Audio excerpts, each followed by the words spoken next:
Alors, bonjour à toutes, bonjour à toutes. Bienvenue, dans ce premier pause maman. Je trouvais ça sympa qu'on puisse se retrouver, tous les 15 jours, pour discuter, d'un sujet qui vous intéresse. J'ai noté ces derniers temps, qu'il y avait pas mal de questions sur, la communication. Donc, voilà, j'ai eu envie, qu'on discute de communication ce matin, de communication non violente surtout. Heu voilà, pour celles qui ne me connaissent pas, je me présente. Je suis Virginie Roy-Kotrchova. Je suis coach. J'aide les mamans qui se sentent dépassées, qui se sentent débordées par les responsabilités, par les émotions, par tout un tas de choses, par la charge mentale, à simplifier leur vie et puis à reprendre confiance en elles et à retrouver un petit peu de sérénité, même beaucoup. Voilà. Donc, je fais des coachings autour de ça, même pour la femme plus généralement, mais c'est vrai que je travaille beaucoup avec les mamans. Donc ce matin, on va parler de communication. Ce que je voulais vous dire, et que je vous ai déjà dit dans une vidéo dernièrement, c'est que en PNL, on considère en fait qu'on ne peut pas ne pas communiquer. On est toujours en train de communiquer. Même si on ne dit rien, on communique. Donc, en fait, la communication, ça passe par plein de canaux. C'est pas forcément ce qu'on dit, c'est aussi ce qu'on ne dit pas. C'est le ton qu'on emploie, c'est le vocabulaire qu'on emploie, c'est la manière de dire les choses, le corps aussi envoie des signaux, la manière dont on s'habille. Plein de choses, plein de choses, plein de choses. La manière dont on se tient, voilà, il y a énormément de choses qui entrent, en jeu dans la communication et comme je disais, même le fait de ne pas communiquer, c'est de la communication puisque quand vous ne souhaitez pas communiquer, ça envoie un message. Ça peut vouloir dire, que vous êtes nerveuse, peut-être que vous avez peur, que vous êtes contrariée, voilà, ça peut vouloir dire plein de choses. Ce qui est important à retenir dans la communication, c'est que il y a deux parties. Il y a la partie qui émet et la partie qui reçoit, donc la partie réceptrice. Donc, en fait, la manière et tout ce que je viens de citer, voilà, tous les mots qu'on emploie, le ton, le corps, etc., ça, c'est comment on va émettre le message. Et cette émission de message, on peut y mettre une intention, mais ce n'est pas forcément de cette manière-là que la personne qui écoute ou la personne qui reçoit le message va interpréter ce qu'on est en train de dire. J'espère que c'est clair. Si ça ne l'est pas, n'hésitez pas à poser des questions. Même quand on ne communique pas. Je me disais tout à l'heure, voilà, par exemple, je suis dans la rue et je me pose à une terrasse de café et puis je regarde les gens qui passent. Et je vais me faire peut-être la réflexion: «Ah tiens, cette dame là-bas, elle a l'air énervée, elle est en train de parler, elle fait des grands gestes avec les bras, je n'entends pas ce qu'elle dit, mais voilà, d'après son langage corporel, d'après ce que je vois, elle a l'air énervée.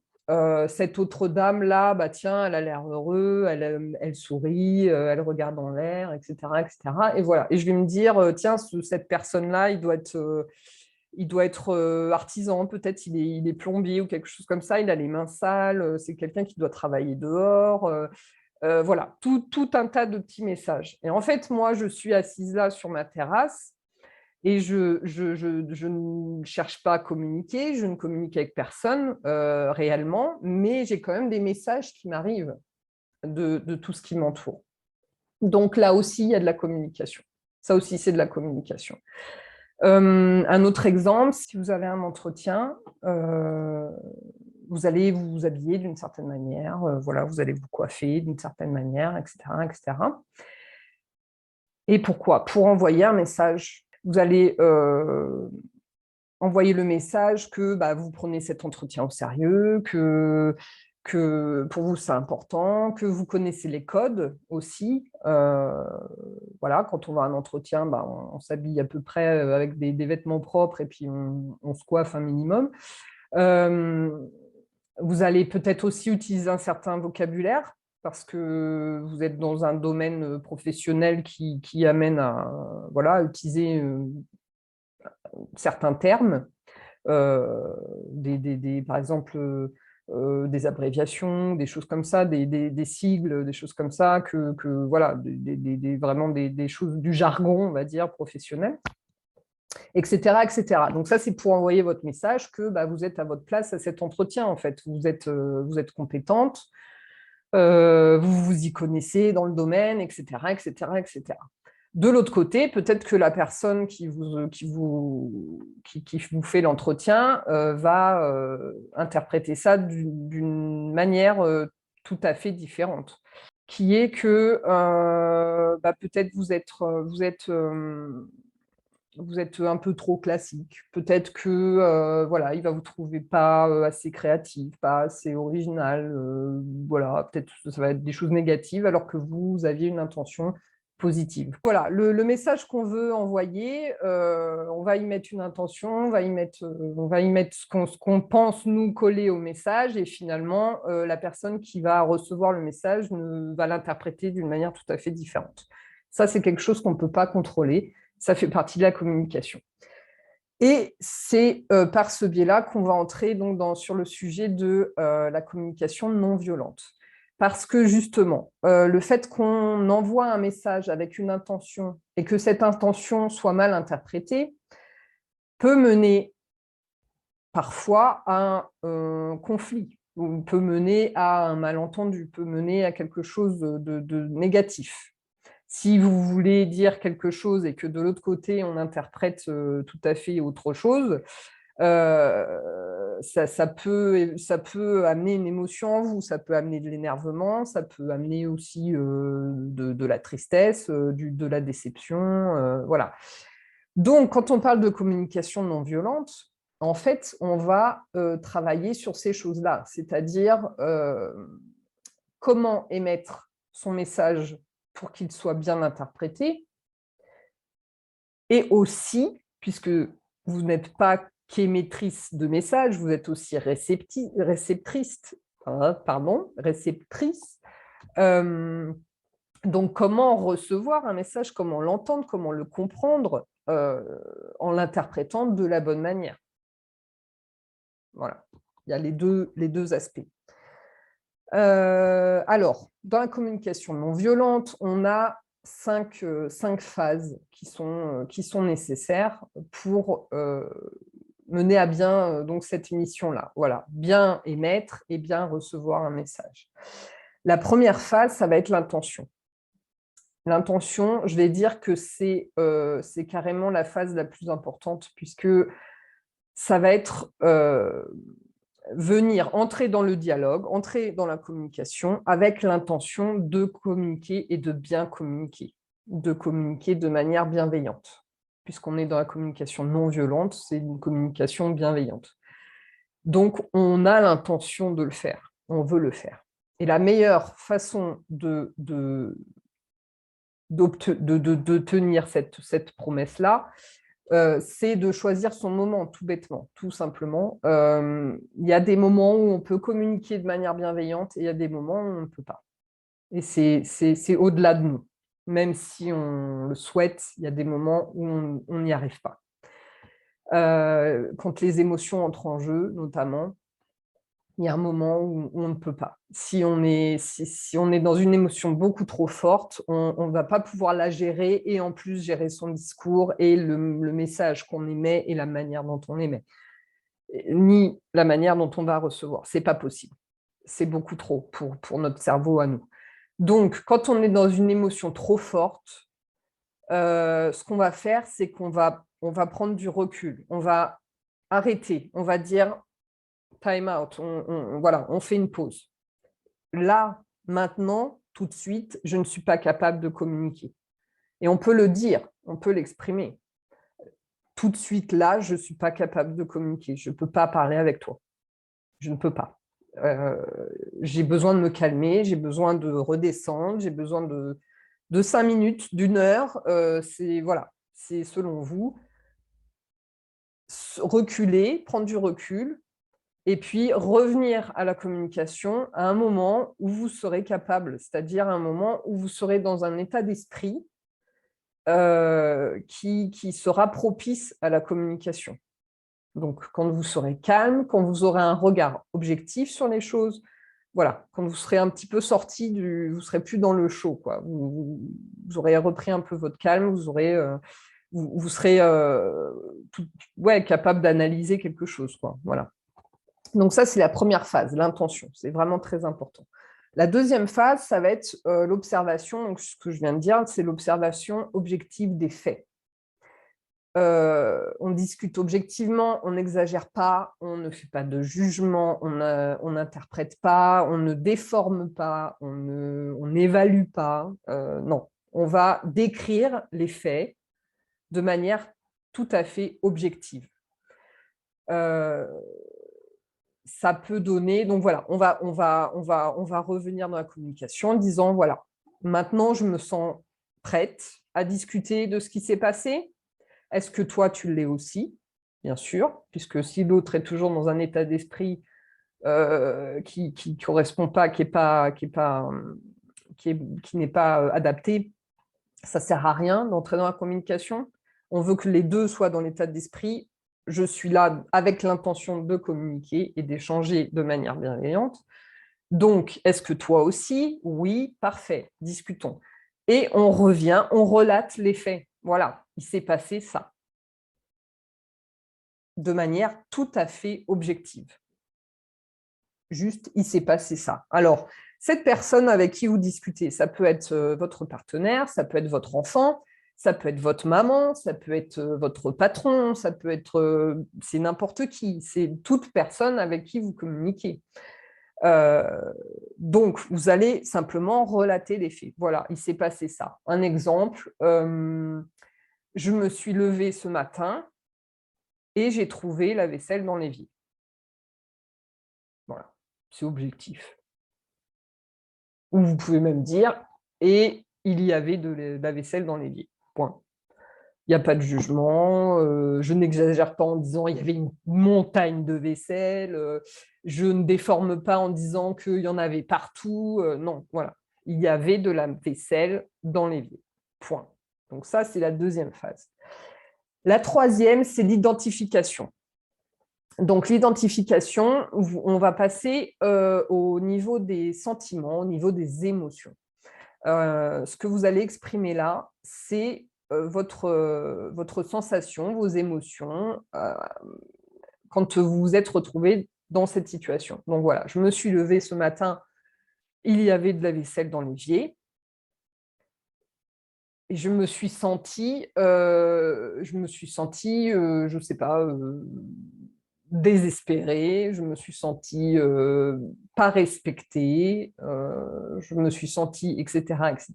Voilà, vous parlez de vos émotions ou de vos sensations, ça m'a énervée, ou voilà, peu importe. Vous allez parler de vous, vous allez parler uniquement de vous. Je me suis levée ce matin, il y avait de la vaisselle dans l'évier, ça m'a fait mal, j'ai eu envie de pleurer, par exemple. Voilà. Donc ça, c'est l'identification. Vous allez parler uniquement de vos émotions, de vos sentiments par rapport à la situation que vous avez décrite objectivement. Voilà. La phase 4, ça va être la formulation. Alors, dans l'identification, vous avez aussi de dire, par exemple, revenir sur quelque chose. Un exemple, ça c'est quelque chose qui m'est arrivé très souvent, de dire, écoute, quand c'est quelque chose de récurrent, par exemple, je ne sais pas, par exemple, vous n'aimez pas, ça vous met mal à l'aise quand votre partenaire vous fait des blagues quand il y a d'autres gens, par exemple, voilà, ou vous charriez un petit peu quand il y a d'autres gens, par exemple. Donc, vous allez lui dire, voilà, la situation, objectivement, c'est ça. La dernière fois, vous n'allez pas dire à chaque fois où Ou oui, voilà, c'est pas à chaque fois, parce que c'est probablement pas à chaque fois, mais par exemple, ce jour-là, tel jour, ou à telle soirée, ou à tel dîner, ou peu importe, nous étions avec X et Y, et tu as commencé à, tu m'as charrié, voilà. Et bah, moi, ce que je voulais te partager, c'est que quand tu fais ça, en fait, je me sens ridicule, je me sens mal, ça me met mal à l'aise. Euh, et j'ai envie de partir, j'ai envie de disparaître, quoi. Voilà. Donc ça peut être aussi comme ça. Ou dire à votre enfant, tu sais, quand tu pleures, tu tapes des pieds au magasin, bah, je me sens pas bien, je me sens triste un petit peu. Voilà. Peu importe la situation, juste la décrire, encore une fois, objectivement, et puis parler de vos émotions uniquement. Pas de jugement. Pas de jugement. Et je ne parle pas tu, je parle de moi. Je parle de moi. La formulation, donc la quatrième phase, ça va être d'exprimer vos besoins. Vous allez exprimer vos besoins, très clairement. Donc, ça va être les besoins qui sont en fait à l'origine des émotions que vous ressentez. Donc, dans le cas du dîner, par exemple, avec les amis, voilà, je me sens diminuée, je me sens ridicule quand tu fais ça. Et en fait, je pense que j'aurais besoin plutôt d'être rassurée sur le fait que, qu'on- que, que, que- que tu m'apprécies tel que je suis, que tu ne me trouves pas ridicule. J'ai besoin, j'ai besoin de me sentir soutenue, j'ai besoin de sentir que je suis aussi intelligente que les autres, etc., etc., etc. Je ne sais pas, tout type de besoin qui peut être derrière ça. J'ai besoin de me sentir respectée. Voilà. Vous allez exprimer vos besoins. Encore une fois, on est toujours dans le jeu. Je décris la situation euh, objectivement, je parle de mes émotions par rapport à cette situation-là. Euh, je vais parler de mes besoins par rapport aux émotions. Et puis, la cinquième phase, ça va être donc de faire une demande concrète. On n'exige pas, mais on demande. Alors voilà, moi j'ai besoin de sentir que je suis respectée. Alors, est-ce que tu pourrais, est-ce que c'est possible que quand on se retrouve comme ça entre amis, euh, au lieu de rire de moi, que tu ris avec moi. Donc qu'on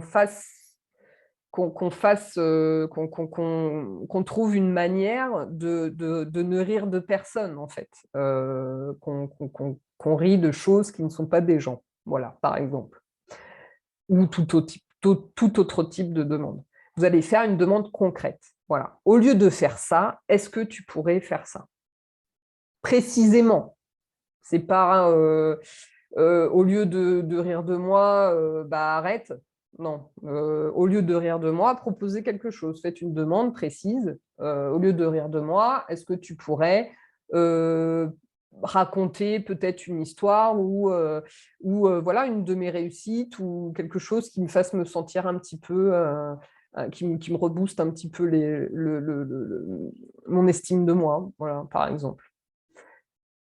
Donc, je vous recite les cinq phases dans la communication non violente. On a en premier l'intention, donc ça va être l'état d'esprit dans lequel vous êtes, avoir l'intention de bien communiquer. L'observation, donc vous allez relater les faits de manière tout à fait objective, sans jugement, sans déformation. La troisième, c'est l'identification. Vous allez parler des émotions que vous ressentez, des sensations, de vos sentiments. La quatrième, ça va être la formulation, formuler clairement les besoins qui sont à l'origine des émotions que vous ressentez. Quels besoins vous avez besoin de combler? Et la cinquième, ça va être faire une demande concrète sans exiger, faire une proposition concrète. Est-ce que tu es d'accord? Voilà. Si tu n'es pas d'accord, trouvons une solution ensemble. Qu'est-ce qu'on peut faire? Alors, si moi, ce que je propose, ça ne fonctionne pas, pour toi, OK. Alors, est-ce qu'on peut trouver une solution tous les deux? Ça, avec les enfants, c'est super. Vous pouvez proposer, voilà, au lieu de taper, de crier des pieds, est-ce que tu pourrais simplement me dire, hé maman, je suis fatiguée ou j'ai faim, est-ce que tu pourrais me donner quelque chose à manger? Ou voilà, je ne sais pas. Peu importe. Bon, là, voilà, c'est l'exemple qui me vient à l'esprit, mais ça peut être tout un tas de choses. Si ça ne convient pas, OK, bah alors comment on peut faire? Peut-être ça peut être un geste. Si toi, tu ne te sens pas de parler dans ce moment-là, est-ce que tu pourrais faire un geste? Un petit quelque chose, voilà, me faire un coucou et donc je vais comprendre que c'est ça. Trouver une solution en commun. Voilà, donc c'est les cinq phases de la communication non violente. Il nous reste 7 minutes. J'avais noté des questions qu'on m'avait posées dans le groupe. Je pense que j'ai déjà répondu plus ou moins à toutes, mais je vais quand même revenir dessus. Et puis, Lorelai, si tu as des questions, n'hésite pas. Alors, pour la première question qu'on m'a posée, que évidemment, je n'ai pas ouverte. Tant pis, ok. Alors, oui, c'était une question sur, voilà, moi je fais l'effort, mais les autres ne m'écoutent pas, je me sens pas, je me sens pas écoutée, je me sens pas respectée. Voilà, je vais reprendre exactement. Hop, elle est là. Je suis toujours là pour tout le monde et, avec bienveillance, mais moi, je ne me sens pas écoutée et ils prennent mes émotions à la légère, ça me fait mal. Je cherche une méthode ou une technique qui me permet de protéger mon bien-être. Alors, je dirais que la communication non violente, c'est évidemment la réponse, tout en sachant que, comme tout ce qui concerne le développement personnel, ce qu'on fait, c'est d'abord pour nous et c'est uniquement par nous. C'est-à-dire que la seule personne que l'on peut changer ou voilà, qu'on peut maîtriser, on va dire entre guillemets, gérer, c'est nous-mêmes. Donc, on va montrer l'exemple, en fait. On va agir de telle manière que les autres vont faire la même chose, quoi. Euh, donc, j'ai envie de dire que là, ce qu'on va faire, c'est travailler sur l'empathie. On va travailler sur l'empathie. Si tu ne te sens pas bien et que les autres ne le voient pas, ne le sentent pas, c'est qu'il y a un petit problème d'empathie. Donc, bah voilà, travailler sur l'empathie, ça va être toi de t'ouvrir plus, déjà. Tu vas plus exprimer tes émotions, tu vas plus exprimer tes besoins et tu vas toi aussi travailler sur ton empathie, puisque probablement que si tes enfants n'ont pas d'empathie, c'est qu'ils n'ont pas vu d'exemple à la maison ou autour d'eux. Donc, tu vas peut-être exagérer ça en commençant, toi, par bien écouter le message des autres. Ce qui est important dans la communication, c'est, voilà, moi là, je vous ai parlé de tout l'aspect émetteur, quand on émet le message. Mais pour une communication bienveillante, ce qu'il faut, c'est, je dirais même avant d'émettre un message, c'est d'écouter. Il faut écouter l'autre. Il faut l'entendre. Euh, Ne pas aller, ça fait partie de l'intention. Donc, c'est la première phase qui est vraiment la plus importante. Je vais discuter avec l'esprit ouvert. Je n'ai pas dans la tête une réponse toute faite. Je ne veux pas imposer mon point de vue. J'écoute ce qu'on me dit. J'écoute vraiment ce qu'on me dit. Je l'entends. Mon but, c'est pas de terminer les phrases de l'autre, c'est pas pendant que l'autre parle, me faire moi ma phrase dans ma tête. Non, je suis là à 3000%, je t'écoute, je t'entends.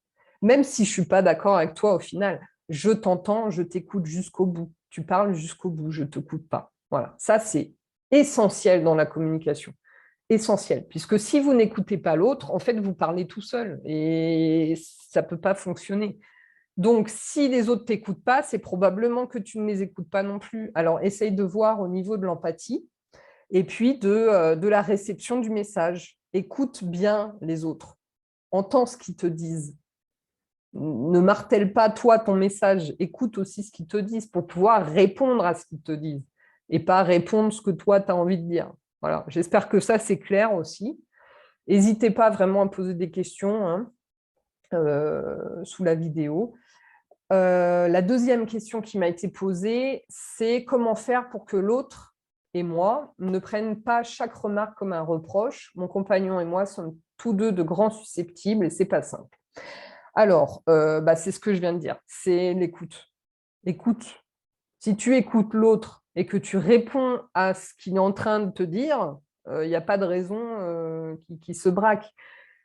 Et c'est l'essence de la communication non violente. Si tu es dans la bienveillance, il n'y a pas de raison qui se braque, puisqu'on n'est pas dans le jugement. On est juste dans la description objective de ce qui se passe et de comment moi, je me sens et mes besoins à moi. Je parle uniquement de moi, je ne parle pas de toi.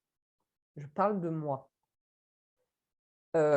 L'autre va se braquer à partir du moment où vous allez lui faire des reproches, à partir du moment où il y a une sorte de jugement sous-jacent, même si ce n'est pas votre intention, il y a quelque chose qui fait comprendre à l'autre que ça ne va pas. Donc non, je parle uniquement de moi. Et le fait que si moi je dis je me sens, quand tu fais ça, je me sens mal ou je ne me sens pas respectée, si l'autre le comprend comme, comme un reproche, c'est son problème à lui. Ce n'est pas votre problème à vous. Bon, ça ne veut pas dire qu'il ne faut pas travailler dessus. Mais ce que je veux dire, c'est que là, c'est quelque chose de son côté à lui. Toi, à partir du moment où tu ne te sens pas bien, quand quelqu'un te dit qu'il ne se sent pas bien, quand tu fais quelque chose, c'est qu'il y a un truc qui ne va pas chez toi. Voilà. Donc, il y a un truc à travailler chez toi. Donc, on reste dans la bienveillance, on discute, on est ouvert, on répond, on écoute bien jusqu'au bout, on répond au message qu'on a reçu et pas au message qu'on a. On ne crache pas son message parce qu'on a envie de le dire. Et tout se passe bien. Donc, ce qui m'amène à la troisième qui était en fait la deuxième question, Mélodie, je crois, qui m'avait dit ça, qui voulait des outils universels sur la communication. Eh bien, voilà, ton outil universel, c'est ça. C'est la communication non violente. Attendre le bon moment, relater une situation objectivement, exprimer ses émotions, formuler ses besoins clairement et exprimer une demande concrète ou bien travailler sur une solution concrète. C'est la communication non violente et c'est ce que je voulais vous passer comme message ce matin. Voilà. On est une seconde, voilà, ça y est. On est à 30 minutes, pile poil. Donc, j'espère que vous avez eu en tout cas les réponses à vos propres questions. Lorelai, tu as quelque chose à me demander? Je vois que tu lèves la main. Oui, oui, oui. Oui, Attends, je vas-y. vais baisser la main maintenant. Vas-y. Oui, non, donc super, j'adore, bravo, merci pour ta présentation, c'était super.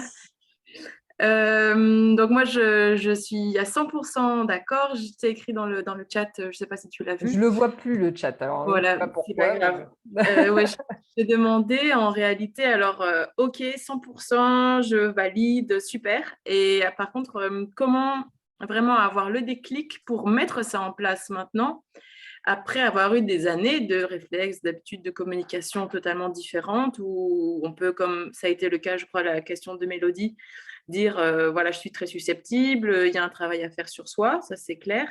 Et en même temps, comment est-ce qu'on passe le cap une fois qu'on a compris et qu'on veut mettre ça en place pour, dans les faits, en fait, dans la pratique, comment mettre ça en place une fois qu'on est d'accord avec l'idée? Ok.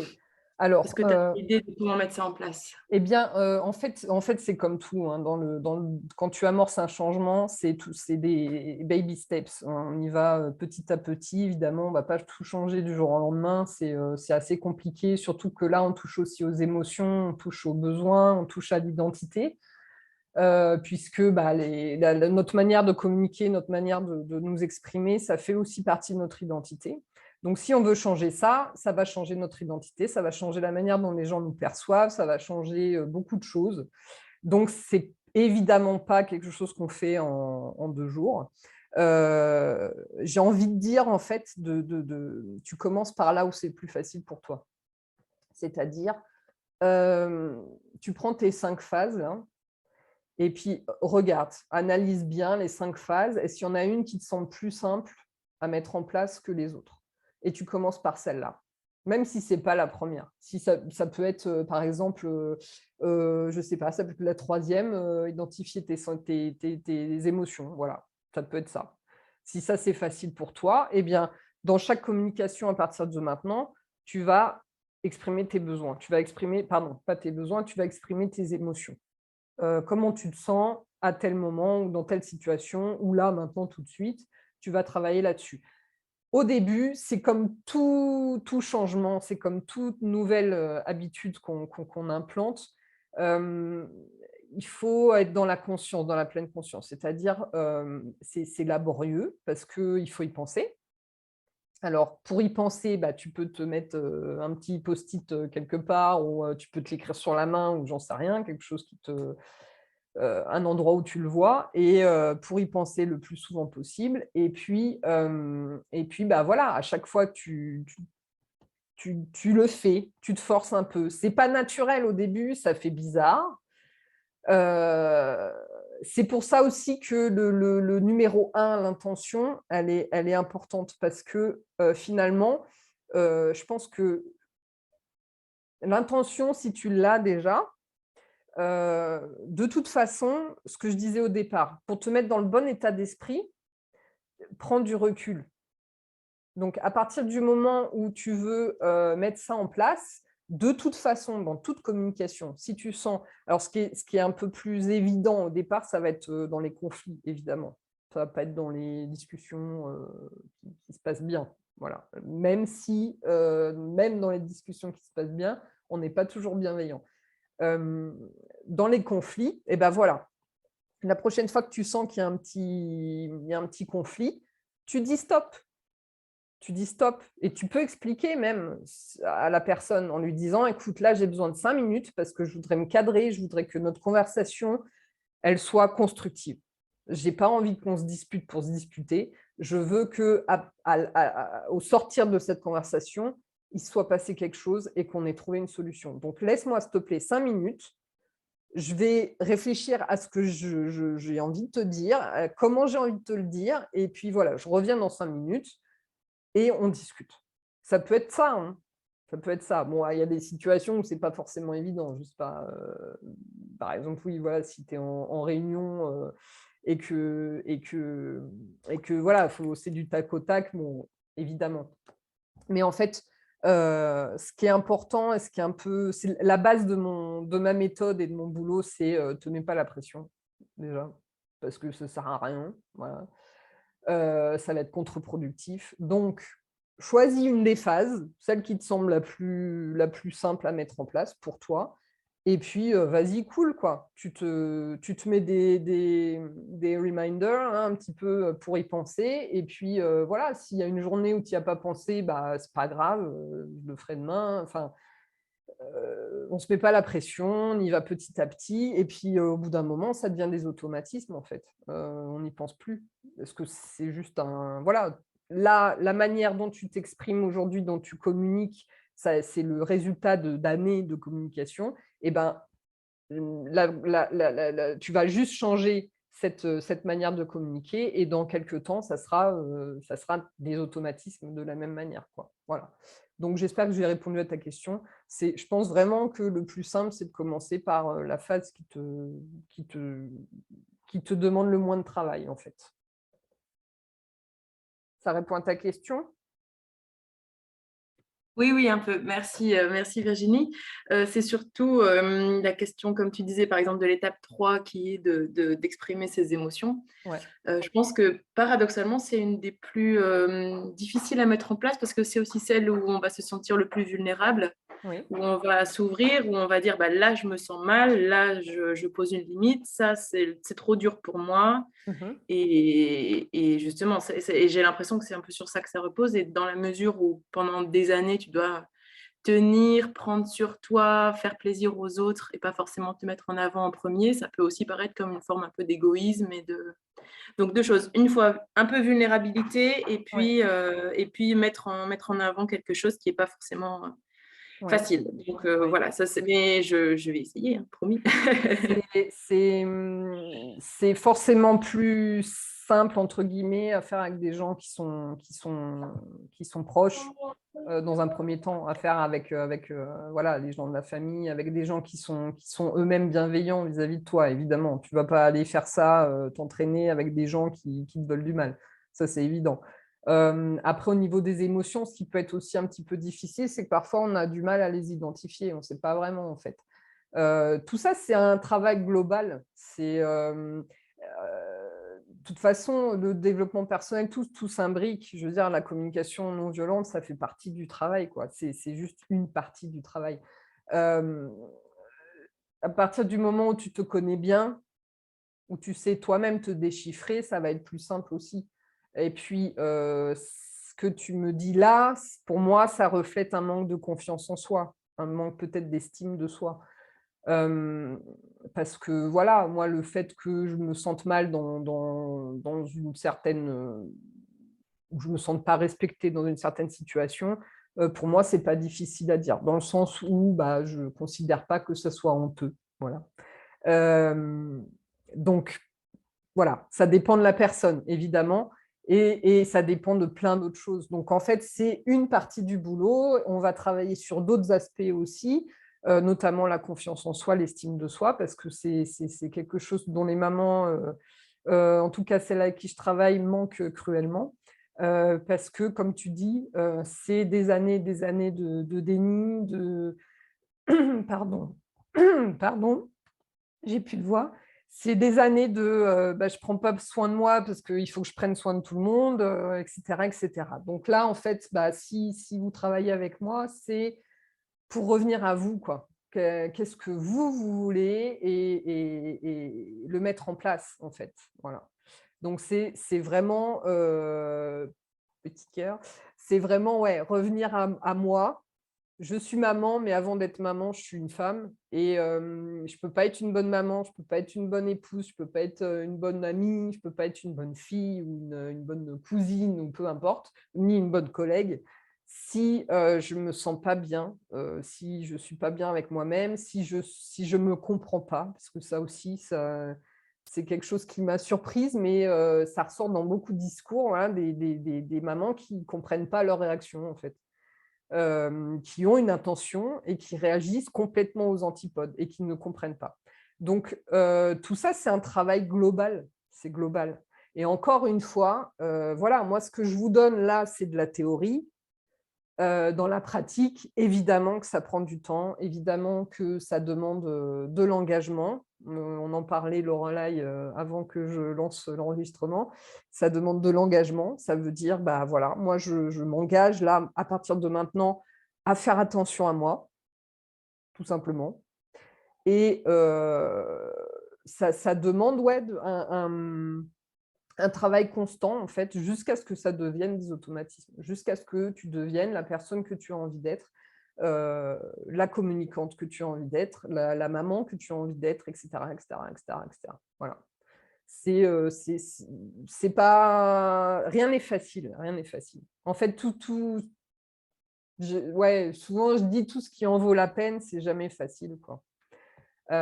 Donc, ouais, on s'engage et puis on s'écoute et on s'aime. Voilà, je pense que c'est la première chose à faire, la confiance en soi.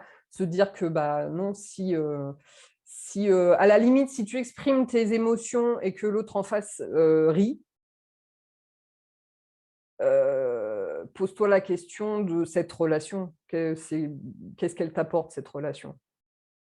Si une personne rit de tes émotions, rit de tes besoins, il y a peut-être un souci dans la relation. Donc, retravailler la relation, voire à l'extrême, couper cette relation. Si ce n'est pas une relation qui t'apporte quelque chose de positif, ce n'est pas la peine que tu l'aies dans ta vie, quoi. Voilà.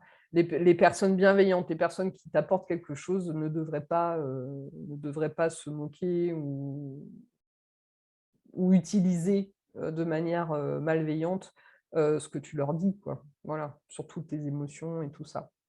Voilà, je m'étale. Donc j'espère encore une fois que j'ai répondu.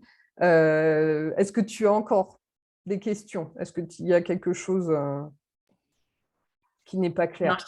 ça va, tout va bien, je te remercie. Là, je pense que moi aussi, j'ai atteint ma limite parce que là, j'ai mon enfant, j'ai ma Cléo qui commence à me demander d'être présente pour Ah elle. ouais, Donc, je vais ouais. devoir couper la conversation. OK. Par contre, du coup, merci d'avoir mis en place cette discussion entre mamans. Même si on n'était qu'à 2 ce matin, je pense que d'autres se joindront à nous. Merci à toi d'avoir été là. Merci à Cléo aussi. Ouais, c'est vrai qu'elle a été assez patiente, je dois dire. Ouais. Merci Cléo, merci. T'as entendu? Virginie te dit merci Cléo. Oui? Ok. Donc, merci à toi, merci à toutes les mamans qui nous rejoindront dans le futur Ouais. et bon courage dans la suite de tes activités. Et merci pour ce groupe qui est, je crois, en tout cas vital pour moi. Et Super. en ce moment, ça me fait vraiment beaucoup de bien. Ah Donc, bah, génial. bravo. Génial. Merci pour Bravo. ce retour. Ça me fait plaisir. Merci beaucoup. Bah, moi aussi, je vais dire au revoir à tout le monde. Donc, bah, merci Lorelai et Cléo d'avoir été là. Et puis, pour les mamans qui vont regarder en replay, si tu veux partir, Lorelai, je te libère. N'hésite pas. Je conclus la vidéo. Voilà. Et puis, on se retrouve sur le groupe de toute façon. Donc, je vous remercie toutes. Et puis, bah, les mamans qui seront en replay, n'hésitez pas à poser vos questions sous la vidéo. J'y répondrai évidemment, vous le savez. On va se retrouver dans 15 jours. Donc, dimanche prochain, je vous mettrai un post dans le groupe pour que vous puissiez poser vos questions en dessous. Et puis, donc, dans 2 semaines, ça sera que je ne dise pas de bêtises, je crois le 18. Oui, c'est ça. Le 18, on se retrouve avec un autre sujet. Je ne sais pas encore lequel, vous verrez. Et puis, voilà, j'espère qu'on sera un petit peu plus nombreuses, mais à la limite, voilà, c'était intime et c'était plutôt sympa. Et sachez que, voilà, cette fois-ci, c'était la première, donc je l'ai enregistrée, je vous mettrai le replay sur le groupe, mais pour les prochaines fois, je ne le ferai pas. Donc, les mamans qui seront présentes pourront profiter de cette conversation. Les mamans qui ne seront pas profiteront des conversations suivantes. Voilà. Aucune obligation, évidemment, il n'y a pas de problème. J'espère que vous avez vu mon post aussi vous pouvez suivre sur Instagram, j'ai un calendrier de l'Avent, donc tous les matins jusqu'au 25, vous avez un petit visuel avec des conseils, etc. Donc, vous pouvez aller suivre ça sur Instagram.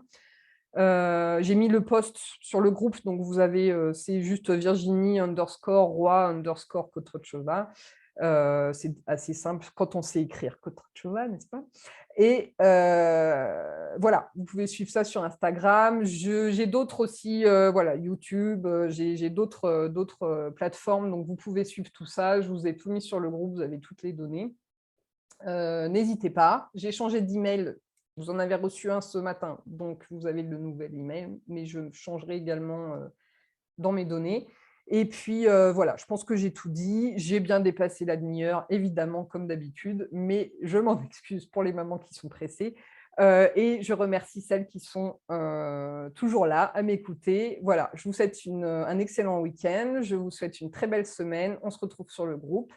Ciao, ciao!